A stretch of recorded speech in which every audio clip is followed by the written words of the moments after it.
Games Workshop does have a bit of a reputation for big fear of missing out box sets that sell out very fast, with Leviathan tipped to be the single biggest selling 40k box set ever. How are things looking this time around?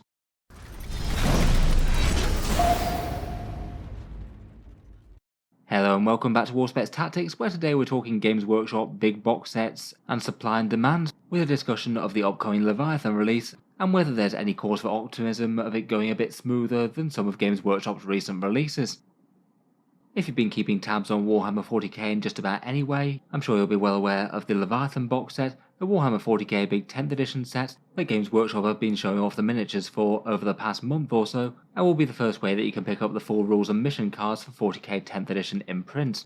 There really is every reason to think that this is going to be Games Workshop's biggest ever selling box set. Warhammer 40k has generally been waxing in popularity over the past 10 years or so, particularly things have ramped up in 8th and 9th edition. 9th edition's Indomitus box was Games Workshop's biggest success story yet, attracting a whole load of people to pick it up either for the Space Marines or some cool Necron goodness, and it really seems that Games Workshop is on track to do that but better with this Leviathan box. They've been promoting it really quite a lot to their community. And on top of that, maybe even more intelligently than they have been in 8th and 9th edition, they really seem to have tuned 10th edition towards recapturing people who might have left the hobby or getting people in from a standing start. 9th edition's fairly cluttered rule system has been swept aside in the favour of fairly simple but kind of punchy rules and are very easy to play on data cards and single spreads of rulebooks, plus the rules contents are going to be made free and there's going to be entry level games with the Combat Patrol. Then this box set really does seem to be Indomitus but more. Over 70 entirely new miniature sculpts, some of them entirely new units and some of them reinterpretations of previous classics,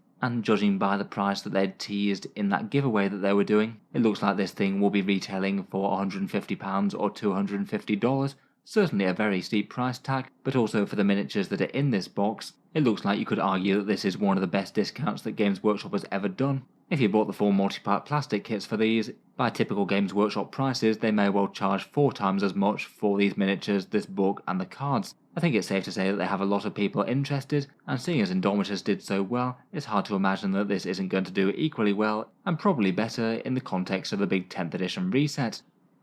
Perhaps somewhat concerningly for people who want to get their hands on it though, Games Workshop do seem to have a bit of a history of their limited run box sets selling out within the hour, sometimes even within minutes of going live. I'm honestly sure that they don't want to underestimate demand for quite as much as they have done with certain boxes. The more copies of the box set that they sell, the more money for them and their shareholders, but I think it's also true for them that they don't want to overproduce far too many compared with what the community actually wants. I think it would probably be seen as a failure by them if they wind up massively overproducing this, and then they have literally tens of thousands of copies of Leviathan unsold in warehouses. I think in reality it means they probably want to sell out, but ideally for people who actually want to get the box, hopefully not absolutely instantly, so the people who want it can actually get the chance to order.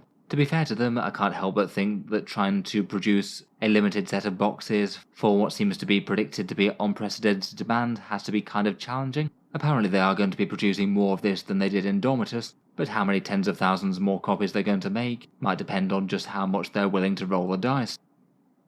Recently I think at best it's been a mixed picture with these limited run value boxes. Some very popular offerings sold out in very short amounts of time, maybe the Kill Team Gallofor one perhaps being one of the most recent examples. That's the one that has the Votan versus the Beastmen, and I believe that most places sold out of that within the hour. The Lion and Retinue was another recent example, also gone absolutely super fast and with a Games Workshop server crash to throw into the mix as well. Though I guess maybe this one's a little bit different, seeing as he's basically going to be having his individual release kind of soon. Maybe not really quite as limited edition compared with some of these other box sets, unless you were maybe desperate to pick him up alongside some Blade Guard. Otherwise though, to be fair to them, there have been plenty of examples that haven't sold out instantly. Just checking on the Games Workshop web store, Vashtor's launch box in the Wrath of the Soulforged King, that still seems to be on sale. It's marked as limited supply, so I guess when they sell out they won't be making any more. But it does show that occasionally they do overproduce for demand, they've still got some kicking around. The other non-40k launch boxes also didn't go quite as quickly.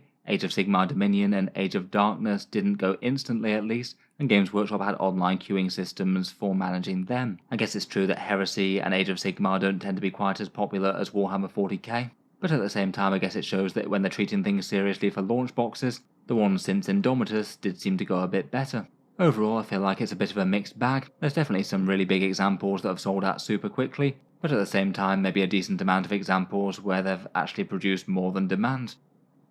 With all this going on, I asked you guys whether you thought that Leviathan would sell out fast or not. Here's a channel poll just to get a very rough take. It seems that 57% of you decided that less than 5 minutes was the most likely. Certainly not quite as ludicrous as it might sound, considering recent Gallo for the Lion and the past Indomitus. A further 21% of people going for less than 2 hours, and 15% within the same day. It seems that literally just 6% of people think that it's going to survive for longer than a day, so probably worth being prompt on pre-order day if you want one.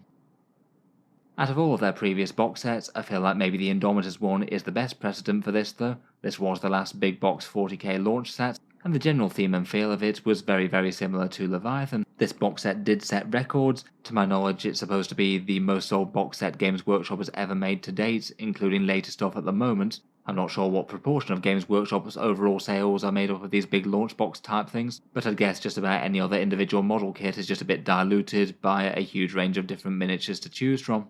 I was kind of hoping I might have been able to find out how many they'd produced for this. I've certainly seen a few ballpark estimates floating around the internet in the time since this came out, but they do seem to wildly vary quite a lot, perhaps somewhere between 50 or 150k units, though I admit it's possible it could be a fair bit higher than that. If you happen to know any better than me, feel free to let me know down in the comments. I would certainly be interested. At one point they did confirm that after the initial launch wave sold out, that they'd have at least tens of thousands more going to their brick and mortar stores for people to buy.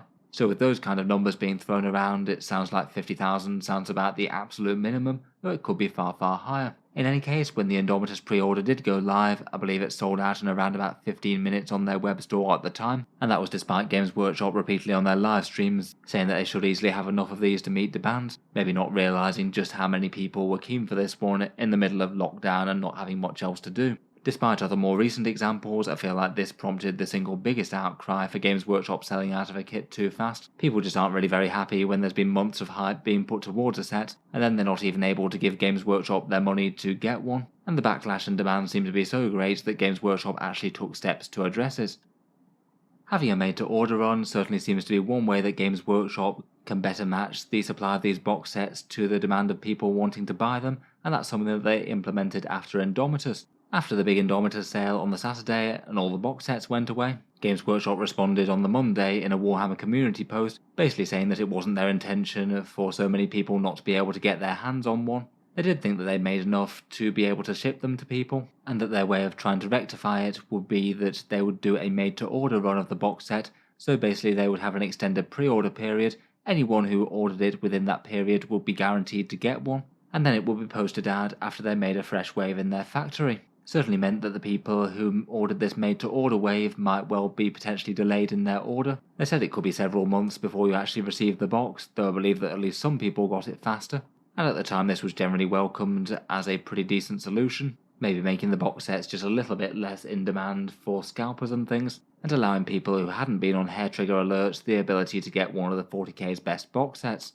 Following this, and maybe quite a lot of similar sentiment about people not enjoying not being able to pick up the box sets that they hype up, Games Workshop eventually made a pre-order guarantee. I think for around about 6 months to a year or so, the big Versus and limited run box sets for 40k generally came with a guarantee that if you ordered them within the time frame, they would eventually make you one and send one out even if the stock got depleted. As you can tell by recent releases though, this very much doesn't seem to be a thing anymore. I'm not sure why they decided to end the policy. Maybe they just felt that the outcry of people not being able to get their hands on box sets wasn't quite enough to justify doing a second print run, and maybe it genuinely had some impact on their sales figures, with people a bit less keen to get fear of missing out box sets if they knew that supply was basically guaranteed and they could think about and pick up the deal later if they wanted. That bit does seem to be a bit of a step back from a consumer point of view. It's just a bit annoying to have each new Games Workshop release and not know whether or not you're actually going to be able to get your hands on it. And this was a fairly good way of addressing it from our point of view, even if it did mean that some people might potentially have a big wait on the set. Whenever there's talk of these big limited edition sets selling out quickly, scalping just about always gets brought up. It certainly seems to be something that happens just about every time that Games Workshop sells out of something surprisingly quick. Suddenly eBay gets flooded by a whole raft of limited edition box sets and Black Library limited edition books, no doubt going for decently more than Games Workshop would have sold them for, sometimes up to some truly ridiculous levels, as we saw recently with Lionel Johnson. Looking back on past eBay sales, it looked like that went up to around about £200 to £300 or $300 to $400. Kind of crazy for a model that's guaranteed to be coming out individually in a few weeks. But in general, I kind of feel like scalping is more of a symptom of the problem. It's literally just supply and demand, and if supply is limited, demand is going to be higher and people are going to pay more. And it's only Games Workshop who's in charge of how much supply there is. It was kind of interesting that in their recent Q&A for 10th edition, Games Workshop said that scalping isn't quite as big an issue as the community seems to think it is. To be fair to them, I don't think it's particularly clear exactly what percentage of these box sets and limited edition books do wind up in scalpers' hands. Any that do, though, get displayed very publicly, and people are generally just not happy about seeing them going for far higher prices than they should have been originally. It is kind of in Games Workshop's interest to downplay it a bit if it is a problem. It does create a bit of negative feeling. A lot of people might say that Games Workshop gets the sale regardless, but I think that in reality, scalping is something that they don't want to encourage. If lots of people are winding up paying a premium to scalpers, that'll be less money that they'd have to spend on other Warhammer, and I'm sure that Games Workshop wants to try and keep all the profits to themselves. In the past, they have implemented a few things to try and directly combat scalpers. With the limited releases, they tend to limit carts to only certain numbers of orders, depending on how popular the box is.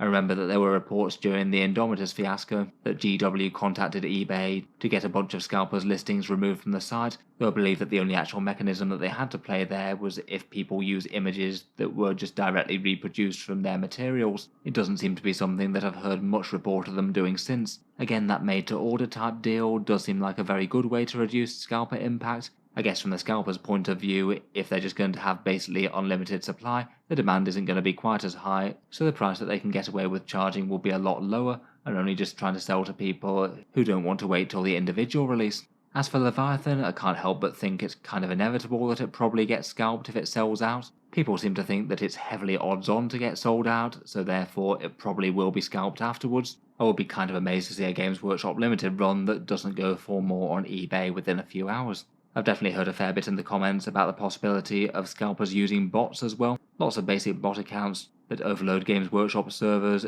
in the first few minutes of pre-orders going live. Might explain why their web store went down really quite so long when Lionel Johnson came out. Though again, other than just community rumours, it's kind of hard to know how prevalent that actually is.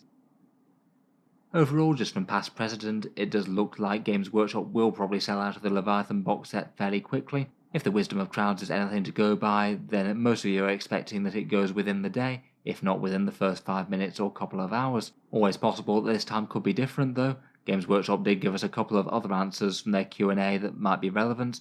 They basically confirmed that they've made more of this box set than any ever before. I guess that probably means that takes the title from Indomitus, but how much more than the Indomitus they made is another question. I suspect that in excess of over 100,000 units seems kind of likely. And again, from channel rumours and online discussion, I have heard a few people speculating that their factory production has been fairly focused on 10th edition stuff for a while now, which might actually be some of the reason that some of the other box sets have been neglected.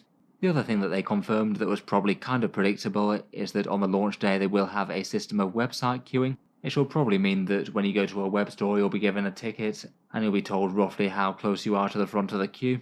I guess in the intention that the surge in demand doesn't just overwhelm their servers and they go down for a bit. Given that they've done this for other ones out of their previous big releases, I feel like they're going to be treating this a lot more seriously than they did with, say, the Gallowfall or the Lion. This one's actually kind of important to Games Workshop as a whole company, not just one of the many releases that they have every year, so fingers crossed they're pulling out the stops to actually get it right. So far, the thing that they haven't confirmed is whether or not they might make a made-to-order run if it does sell out too fast. I guess to some extent it's probably not in their interest to say whether or not they are. They probably don't want to commit to it unless they actually have to. And I suspect that they probably don't want to cut back on the FOMO that people might have for Leviathan. So it probably makes sense from Games Workshop's point of view not to tell us that until after the actual first days of sale have happened. My guess would be though that if it does go the similar way to Indomitus and it goes far too quickly, there's a very good chance they might well do one. I feel like perhaps a lot of smaller scale box sets might well not be worth handling whatever complexities they need to do at their factory to actually make the new box sets, whereas this one almost certainly is going to be. They'd get a massive amount more sales at really quite an expensive box. Turning on the machines for another run seems like it could be a pretty decent idea. In any case, I look forward to hearing your thoughts about it.